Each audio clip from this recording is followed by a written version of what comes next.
Mateus capítulo 13. Tendo Jesus saindo de casa naquele dia, estava sentado junto ao mar, e ajuntou-se muita gente ao pé dele, de sorte que entrando num barco se assentou e toda a multidão estava em pé na praia. E falou-lhe de muitas coisas por parábolas, dizendo: Eis que o semeador saiu a semear. E quando semeava, uma parte da semente caiu ao pé do caminho, e vieram as aves e comeram-na. E outra parte caiu em pedregais, onde não havia terra bastante, e logo nasceu porque não tinha terra funda. Mas vindo o sol, queimou-se e secou-se, porque não tinha raiz. E outra caiu entre espinhos, e os espinhos cresceram e sufocaram-na. E outra caiu em boa terra, e deu fruto, 1 a 100, outra a 60 e outra a 30. Quem tem ouvidos para ouvir, que ouça. E cercando-se dele, os discípulos disseram-lhe: Por que lhes falas por parábolas? Ele respondendo disse-lhes: Porque a vós é dado conhecer os mistérios do reino dos céus, mas a eles não lhes é dado. Porque aquele que tem se dará e terá em abundância, mas aquele que não tem, até aquilo que tem lhe será tirado. Por isso lhes falo por parábolas, porque eles vendo não veem e ouvindo não ouvem nem compreendem. E nele se cumpre a profecia de Isaías, que diz: Ouvindo ouvireis, mas não compreendereis, e vendo vereis, mas não percebereis. Porque o coração deste povo está endurecido, e ouviu de mau grado com seus ouvidos e fechou os olhos, para que não veja com os olhos, e ouça com os ouvidos, e compreenda com o coração, e se converta, e eu o cure. Mas bem-aventurados os vossos olhos, porque veem, e os vossos ouvidos, porque ouvem. Porque em verdade vos digo que muitos profetas e justos desejaram ver o que vós vedes e não ouviram, e ouvir o que vós ouvis e não ouviram. Escutai vós, pois, a parábola do semeador. Ouvindo alguém a palavra do reino e não entendendo, vem o maligno e arrebata o que foi semeado no seu coração. Este é o que foi semeado ao pé do caminho. Porém, o que foi semeado em pedregais é o que ouve a palavra e logo a recebe com alegria, mas não tem raiz em si mesmo, antes é de pouca duração, e chegada a angústia e a perseguição por causa da palavra, logo se ofende. E o que foi semeado entre espinhos é o que ouve a palavra, mas os cuidados deste mundo e a sedução das riquezas sufocam a palavra e fica infrutífera.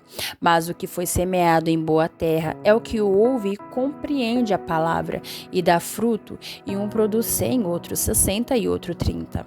Propôs-lhe outra parábola, dizendo: O reino dos céus é semelhante ao homem que semeia boa semente no seu campo. Mas, dormindo os homens, veio o seu inimigo e semeou o joio no meio do trigo, e retirou-se. E quando a erva cresceu e frutificou, apareceu também o joio. E os seus servos do pai de família, indo ter com ele, disseram-lhe: Senhor, não semeastes tu teu campo boa semente? Por que tem então joio? E ele lhes disse: Um inimigo é quem fez isso. E os servos lhe disseram: Queres, pois, que vamos arrancá-lo? Porém ele disse: Não, para que ao colher o joio, não arranqueis também o trigo com ele. Deixai crescer ambos juntos, até a ceifa. E por ocasião da ceifa, direi aos ceifeiros: Colhei primeiro o joio e atai-o em molhos para o queimar, mas o trigo ajuntai-o no meu celeiro. Outra parábola lhe propôs, dizendo: O reino dos céus é semelhante a um grão de mostarda, que um homem, pegando dele, semeou no seu campo, o qual é realmente o menor de todas as sementes, mas, crescendo, é a maior das plantas, e faz-se uma árvore de sorte que vêm as aves do céu e se aninham nos seus ramos.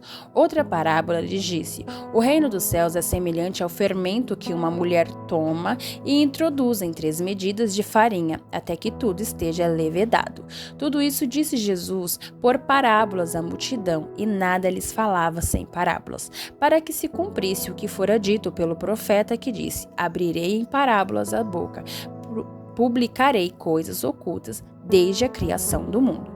Então, tendo despedido a multidão, foi Jesus para casa, e chegaram aos pés dele os seus discípulos, dizendo: Explica-nos a parábola do joio do campo. E ele respondendo disse-lhes: O que semeia a boa semente é o filho do homem. O campo é o mundo. A boa semente são os filhos do reino, e o joio são os filhos do maligno. O inimigo que o semeou é o diabo, e a ceifa é o fim do mundo, e os ceifeiros são os anjos. Assim como o joio é colhido e queimado no fogo, assim será na consumação deste mundo. Mandará o Filho do Homem os seus anjos, e eles colherão o seu reino tudo o que causa escândalo e os que cometem iniquidade. E lança alusão na fornalha de fogo. Ali haverá pranto e ranger de dentes. Então os justos resplandecerão como o sol no reino do seu Pai. Quem tem ouvidos para ouvir, que ouça. Também o reino dos céus é semelhante a um tesouro escondido num campo que um homem achou e escondeu. E pelo gozo dele, vende tudo quanto tem a comprar aquele campo. Outro sim, o reino dos céus é semelhante ao homem negociante que busca boas pérolas e, encontrando uma pérola de grande valor, foi e vendeu tudo quanto tinha e comprou-a. Igualmente, o reino dos céus é semelhante a uma rede lançada ao mar e que apanha toda a qualidade de peixes e, estando cheia, a puxam para a praia e, assentando-se, apanham para os cestos os bons, os ruins, porém, lança fora. Assim será na consumação dos séculos. Virão os anjos e separarão os maus dentre os justos, e lança alusão na fornalha de fogo. Ali haverá pranto e ranger de dentes. E disse-lhe Jesus: Entendestes todas estas coisas? Disseram-lhes eles: Sim, Senhor. E ele disse-lhes: Por isso todo escriba instruído acerca do reino dos céus é semelhante a um pai de família, que tira do seu tesouro coisas novas e velhas. E aconteceu que Jesus, concluindo essas parábolas, se retirou dali. E, chegando à sua pátria, ensinava-os na sinagoga deles, de sorte que se maravilhavam e diziam: De onde veio a este a sabedoria e essas maravilhas? Não é este o filho do carpinteiro? E não se chama sua mãe Maria, e seus irmãos Tiago e José e Simão e Judas? E não estão entre nós todas as suas irmãs? De onde lhes veio, pois, tudo isso? E escandalizavam-se nele. Jesus, porém, lhes disse: Não há profeta sem honra, a não ser na sua pátria e na sua casa. E não fez ali muitas maravilhas, por causa da incredulidade deles.